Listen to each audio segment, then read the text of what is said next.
Ahora, en Te digo la otra, ancho, ajeno y superpoblado. Así está el mundo.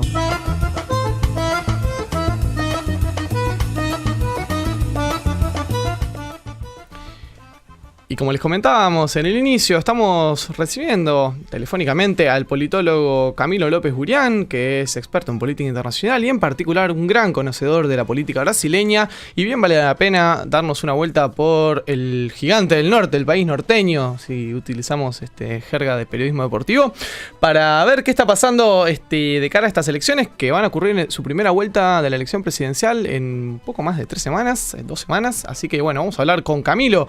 Decinos, Camilo, ¿cómo estás viendo el panorama en Brasil? ¿Cómo estás, Mauro? ¿Cómo están? ¿Todo bien? Estamos todos muy bien, sí. Bueno, mantenemos la jerga futbolística. A ver. Un partido difícil, con resultado incierto, donde muchos elementos nos llevan a un montón de incertidumbre. Y la verdad que la incertidumbre no es por utilizar una frase hecha, sino realmente, probablemente esta sea la elección de resultado más incierto de los últimos años en Brasil. Pensar que se pensaba que una elección de final de bandera verde fue la última elección de Dilma, nadie se imaginaba un escenario como ¿no? Sí, es cierto. En 2014 la segunda vuelta entre Dilma y Aécio Neves fue también bastante peleada, pero bueno, un par de días antes por lo menos estaba claro que la ventaja la llevaba Dilma y finalmente se capitalizó. Pero bueno, vos imagínate que después de todo lo que ha pasado en Brasil, un escenario posible en esta elección es que vuelva el PT al gobierno. Uh-huh. Tanto dar la vuelta para volver al escenario pre-impeachment, ¿no? Pero bueno, hoy, como para hacernos una composición para que la audiencia tenga idea, más o menos, ¿cuáles son los principales actores hoy que están en la conversación, en la discusión electoral, por lo que los instrumentos de medición nos pueden arrojar como en esta previa? O sea, vos querés, les comento cuál es el escenario en Exacto. términos de intención de voto hacia la próxima elección. Bueno, bien. Ahí, como todas y todos saben, el gran candidato era el expresidente Lula, que finalmente se ve impedido de competir. Lula tenía más o menos un 40% de las preferencias. Uh-huh. El asunto es que el 40% de las preferencias, en el caso de Lula, no se transmiten de forma automática para el candidato que queda en lugar de Lula, que es Haddad. Uh-huh. Que después, si quieren, podemos conversar un poco del perfil de Haddad para entender un poco qué dificultades tiene Haddad para captar ese electorado. Bien. Entonces, Lula estaba con ese porcentaje. El segundo candidato con mayor intención de voto era Jair Bolsonaro. Jair Bolsonaro es un diputado de origen paulista, pero por el estado de Río de Janeiro, ex militar, una persona muy polémica en el sistema político brasileño, y realmente una persona con un discurso terrible, uh-huh. Absolutamente muchas veces teñido por caracteres antidemocráticos. Es alguien que habla del golpe de Estado de 1964 como una revolución en pos de salvar la patria, considera que el periodo dictatorial fue una guerra, exalta a figuras como el torturador Brillante Ustra, que fue el torturador en el caso de Dilma Rousseff, pero uno de los agentes de las violaciones a derechos humanos más terribles. Hace no mucho el hijo de Jair Bolsonaro aparecía en el Parlamento caminando en los pasillos del Parlamento con una camiseta con la cara de Ustra bajo el eslogan de Ustra vive, ¿no? Uh-huh. Una persona que en una discusión en el Parlamento le dijo a una ministra que era tan fea que no merecía ni ser violada. Para tener una idea de composición de este personaje, que tenía en torno al 20% de las preferencias, uh-huh. En torno al 20% de las preferencias políticas, y que bueno, que hace pocos días, hará unos 10 días, recibió un atentado en Juiz de Fora, que es una ciudad de Minas Gerais, y bueno, eso también tuvo un impacto positivo en su intención de voto. Está en torno al 24-28%, depende de cómo se hagan las estimaciones, y es el candidato que viene en el segundo lugar, sin Lula, que en realidad queda en el primer lugar de las preferencias, claro. Pero que probablemente tenga un techo muy cercano al 30% de intención de voto. Y es un candidato que en todas las simulaciones de segunda vuelta tiende a perder, salvo veremos la que tiene con el PT. Bien. Después el candidato... Perdón. No, adelante, Camilo, disculpa. No, por favor, los escucho. No, en realidad te quería consultar un poco con esto que vos decías, ¿no? De que en realidad en la mayoría de los escenarios de segunda vuelta Bolsonaro perdería. Pero se está hablando ya, está instalada la idea de generar una especie de gran frente o gran coalición contra Bolsonaro, como pasó, por ejemplo, en Francia contra Le Pen, algo así. Bueno, el otro día hablando con un colega que entiende muchísimo de la dinámica político-electoral, que es Daniel Chasquetti, decía, bueno, es un escenario como la discusión Chirac-Le Pen, ¿no? Uh-huh. Y bueno, muy probablemente Bolsonaro lleve todas las de perder en un escenario de segunda vuelta. El asunto es con quién va la segunda vuelta. El candidato que hasta hace un tiempo se esperaba que fuera la segunda vuelta, o que hasta hoy tiene más firmemente en la primera mención la mayor cantidad de intención de voto, es Ciro Gómez, del PDT, un candidato de centro-izquierda, que puede oponerse y aparece como triunfador en segunda vuelta. Marina Silva, la candidata con bastantes matices, ¿no? Bastantes claroscuros, una candidata de un partido Redex, un partido básicamente ecologista, pero con una base muy fuerte vinculada al evangelismo y con una agenda conservadora en algunos aspectos de la agenda de derecho. Marina viene cayendo, Alckmin, que es el candidato de la centro-derecha, del PSD, del partido de Aécio, de Serra, de Fernando Enrique, no despega, y entonces ahí están en el entorno al 10%, Marina cayendo, Ciro estable y creciendo Haddad. Si uno ve el crecimiento de Haddad, el otro día el propio Chasquetti me pasaba unos datos bien interesantes de mirar el crecimiento día a día. Haddad estaba creciendo casi 4 puntos por semana en lo que me mostraba. Bueno, ahí uno ve como Haddad se empieza a transformar en un posible candidato a la segunda vuelta con Bolsonaro. El asunto es que de los escenarios de segunda vuelta, no medidos en esta semana, medidos hace ya unos días atrás, el único candidato que podría perder con Bolsonaro era Haddad. Uh-huh. Contanos un poco más de Haddad, de este perfil, de este segundo en juego. Bueno, Haddad es un candidato que representa de alguna forma parte de la renovación en el PT. El PT es un partido con ciertas tendencias a la interna uh-huh. del propio partido, y Haddad es un cuadro político del PT que muestra una cara de una nueva generación. Haddad fue ministro de Educación y fue prefecto de la ciudad de San Pablo, fue intendente de San Pablo.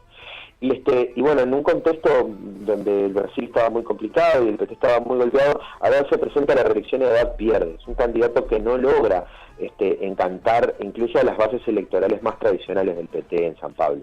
O sea, Haddad pierde electoralmente en distritos como Itaquera. Itaquera en San Pablo hay dos puntas de zona del metro que el metro corre de Itaquera a Barrafunda. Barrafunda uh-huh. es el barrio donde está la cancha del Palmeiras, e Itaquera es donde está el estadio del Corinthians, donde está el Itaquerão. Y la zona de Itaquera, la zona de Corinthians, es una zona tradicionalmente popular vinculada al PT. Uh-huh. Y Haddad pierde en Itaquera, pierde electoralmente en Itaquera frente a un outsider político, una especie de Novik brasileño, que es João Doria, que compite dentro del PCDB. Entonces, eso de alguna forma genera cierta incerteza entre los cuadros del PT de la capacidad electoral de Haddad. Camilo, te detengo en eso un segundo, porque, a ver... Un economista con un perfil claro. Técnico, que bueno, obviamente no es el perfil de Lula. Hay que ver cómo se transfieren, donde el partido se está jugando en este momento en el Nordeste, ¿no? Ciro Gómez tiene una muy buena presencia en Ceará, tuvo cargos a nivel local en Ceará, es una persona en el Nordeste muy bien evaluada, pero en el Nordeste es donde la intención de voto al PT era más fuerte y la intención claro. de voto a Lula era más fuerte, y entonces, ustedes piensen que el Nordeste brasileño tiene el 26% del electorado, o sea, 1 de cada 4 brasileños está en el Nordeste y va a decidir la elección. Ahí hay 1 de cada 4 votos. Y la capacidad de transferencia de votos de Lula a Haddad aparentemente está siendo buena, hay que ver cómo se cristaliza, y depende cuánto le gane a Ciro en el Nordeste para establecerse como un candidato competitivo para quedar en segunda vuelta peleando con Bolsonaro, ¿no? La cuestión en la cual me quería detener es, ¿por qué te parece estratégicamente que el PT opta por un candidato como Haddad, que básicamente lo único que tiene para mostrar, digamos, es ser delfín de Lula, es ser, bueno, como renovación generacional, y un poco la estrategia como de marketing es ponerlo a Haddad con Manuela Dávila, la candidata vice del Partido Comunista de Brasil, como una especie como de romance de la Globo, como la parejita feliz con el abuelo Lula de fondo, ¿no? Uno ve en todas las estéticas de la campaña es eso, ellos dos de la mano y atrás la cara del abuelo bonachón como de fondo. ¿No le convenía más al PT optar por un candidato un poco más potente, tal vez con Suplicy o alguna de las otras figuras que tiene el partido más consolidada que candidato, bueno, tiene que ver también con la renovación dentro del PT y las tendencias dentro del PT. Otra candidata posible era Gleisi Hoffmann, presidenta del partido, senadora por Paraná. Gleisi Hoffmann fue la portavoz de Lula, pero no ha logrado consolidarse como una figura que por motus propio y por presencia propia tenga peso electoral. Otro caso posible era Wagner, que fue gobernador de Bahía, no sé si actualmente es gobernador de Bahía, que es otra figura pesada del PT, pero también es como una especie de inercia hacia la vieja guardia del PT. Claro. Entonces, también una necesidad de muestra de la renovación. Ojo que Haddad fue el líder del proceso programático del PT, y el programa del PT es un programa posicionado a la izquierda. Incluso vale la pena mirar el programa del PT. El programa del PT tiene un posicionamiento político hacia la izquierda y un posicionamiento político que juega en la cancha. El programa político del PT vuelve a colocar los lineamientos de política internacional como elemento central de inicio del programa. El PT, el trabajo de Haddad como constructor de consensos y articulación del programa del PT es muy importante, y es un programa colocado a la izquierda.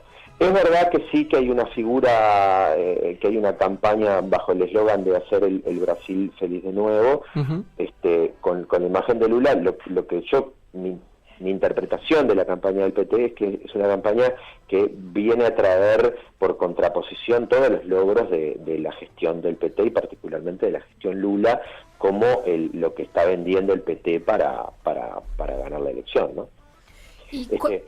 Pensar que Lula sale del gobierno con el 80% de la aprobación popular, y obviamente en ese 80% hay gente que considera que su gobierno fue bueno, muy bueno, excelente, y que no lo votaría ni loco. Claro. Y sin embargo lo evaluó bien. Entonces esa carta de presentación, a ver, esto es indistintamente a las preferencias ideológicas de cualquiera que lo evalúe. Un presidente que logra sacar 40 millones de personas de 200 de la pobreza es un presidente exitoso. Y mencionabas la inserción internacional de Brasil a partir del próximo periodo. ¿Qué significan estas elecciones para el Uruguay particularmente? Bueno, Florencia, una linda pregunta esa, ¿no? Yo creo que hay que pensar que es una frase hecha ya y históricamente planteada de cómo Estados Unidos miraba a la región. Hacia donde va Brasil va la región. La política exterior brasileña no ha cambiado tanto, porque ha tenido poco margen de maniobra en el periodo Temer. Ha sido más declarativamente liberal y aperturista de lo que realmente fue, dado los intereses internos de Brasil. Lo que sí uno puede decir, las dos grandes políticas exitosas del PT en tiempos de Lula, las dos grandes buques insignias, una fueron las políticas sociales y de desarrollo en términos generales, y las otras la política exterior, ¿no? Entonces, si el PT vuelve al gobierno y volviera a plantearse aquellos lineamientos de política exterior que ahora aparecen nuevamente en el programa de gobierno, de esa política activa y altiva de los tiempos de Lula y de Celso Amorín, implicarían una nueva reacomodación de la región y de búsqueda de construcción de consensos regionales que hoy se encuentran resquebrajados, ¿no? Eso parece ser un asunto. El asunto es si Brasil logra liderar la región y logra construir consensos internos para proyectarse hacia afuera, sería una muy buena noticia para la región. Eso no lo sabemos. Brasil, con toda la crisis institucional, política y económica, se distrajo de la región y del mundo mundo, y eso ha tenido efectos para todos. Por ejemplo, en términos de negociación extrabloque, de liderazgo en el marco de UNASUR, etcétera, ¿no? Volviendo a la elección en concreto, ¿no? También parecería algo así como que los partidos tradicionales de la derecha brasileña también aparecen como, bueno, fuertemente relegados y digamos que ninguno de ellos muestra señales de despegue, incluso al punto de que, bueno, el PMDB vuelve a su vieja etiqueta de MDB, ¿no? Del Partido Movimiento Democrático Brasileño, la etiqueta que le puso el gobierno dictatorial en Brasil. Y vos, ¿cómo analizás en ese sentido? ¿Pensás que eso tiene que ver con, bueno, con lo que ha sido estos años del mandato de Michel Temer al frente de la presidencia?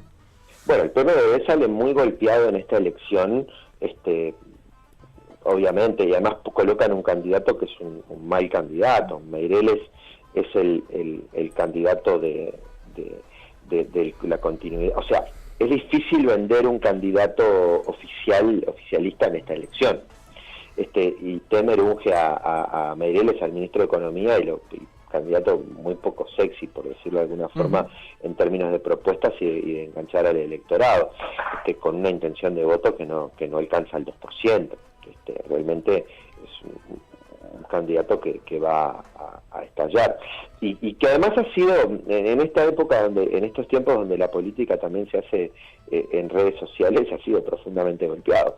Les invito a ver algunas páginas de por ejemplo, que proponen buscar jóvenes para Meireles, como que Meireles jamás podría ser votado por un joven. No existiría la lógica de que un joven pudiera votar al ministro de Economía de Temer. Y no. El PMDB está golpeado, pero el PMDB es poderoso a nivel territorial. Entonces, que el PMDB vote mal a nivel de la presidencia no quiere decir que pierda su poder territorial y sus nexos con el Estado.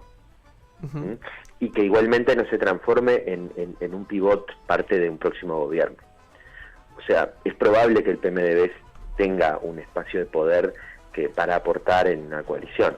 Y el PCDB, que sale muy golpeado básicamente primero por el desastre que ocurre con cómo queda parado Aécio Neves en relación a los temas de corrupción, con un José Serra que sale de juego por problemas de salud y con acusaciones de corrupción, un Geraldo Alckmin que no logra posicionarse como un candidato, muestra que el PCDB también sale golpeado. Pero cuando uno estudia las preferencias de los brasileños y ciertas posiciones políticas, uno podría decir que un sistema de partidos ideal en Brasil sería PT-PCDB. Claro. ¿No? Entonces, a pesar de los golpes, siguen siendo como buenos representantes de las visiones políticas que hay en Brasil. Bien.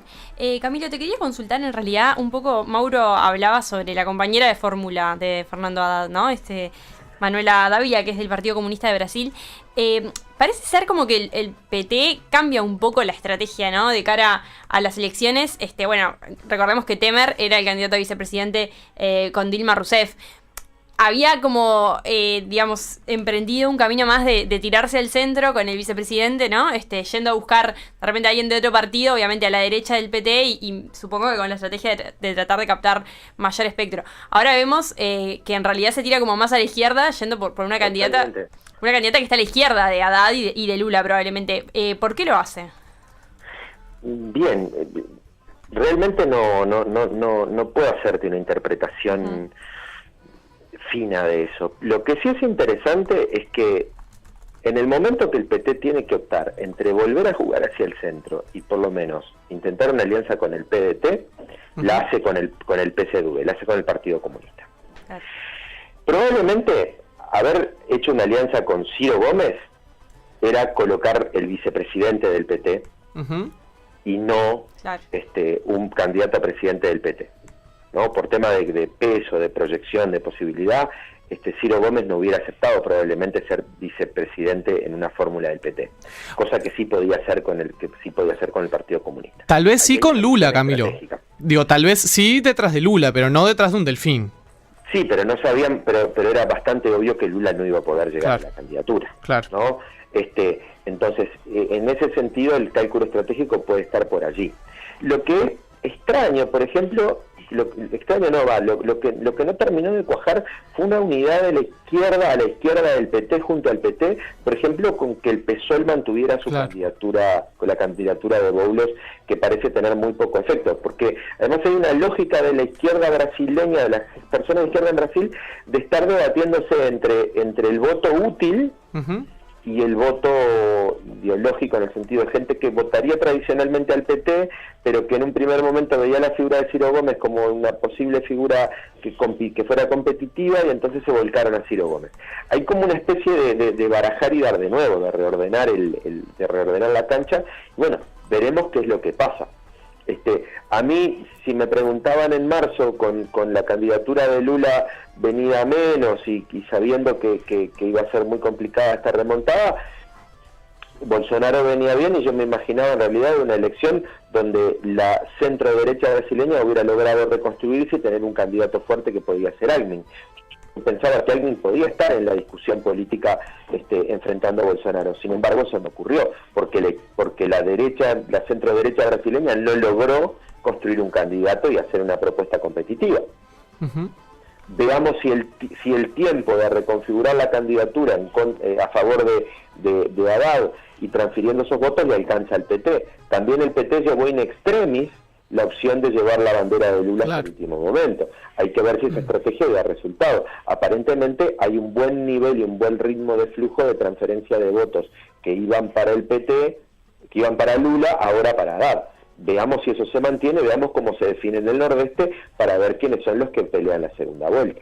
Y hay que ver cuánto... Veamos en la segunda vuelta cuánto polariza esta lógica PT-anti-PT. Claro, el tema es cuánto logra también Lula poder hacer campaña, que su mensaje sea difundido desde la prisión, ¿no? Cuánto los medios de comunicación levantan lo que, bueno, los videos, las palabras de Lula dándole su apoyo a Haddad, porque bueno, está claro que la estrategia es machacar con eso, no hay mucho más, es machacar con que Haddad es Lula.